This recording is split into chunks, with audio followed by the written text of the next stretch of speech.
வணக்கம். இப்போ நம்ம வந்திருக்கக்கூடிய இடம் எது என்று பார்த்தால், மதுரை மாவட்டம் திருப்பரங்குன்றத்தில் இருக்கக்கூடிய சுல்தான் சிகந்தர் பாட்ஷா மசூதிக்கு தாங்க வந்திருக்கிறோம்.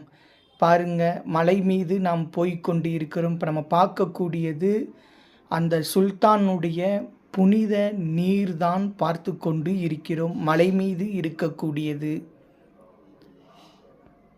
நாம் போய்க்கொண்டு இருக்கிறோம். அதோ தெரியுது பாருங்க மசூதி. மசூதியை ஒட்டி நாம் போய்க்கொண்டு இருக்கிறோம். மிக பழமையான ஒரு மசூதி. இங்குதான் ஹர்ஷத் சுல்தான் சிகந்தர் பாட்ஷாவினுடைய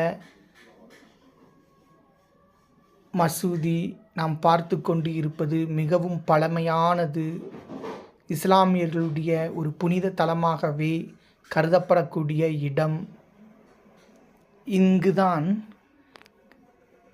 காசி விஸ்வநாதர் ஆலயமும் அருகில்தான் உள்ளது. ஒரு முறை மதுரைக்கு வந்தால் இங்கு போய் காசி விஸ்வநாதரையும் இந்த மசூதியையும் பார்த்துவிட்டு வருவோம்.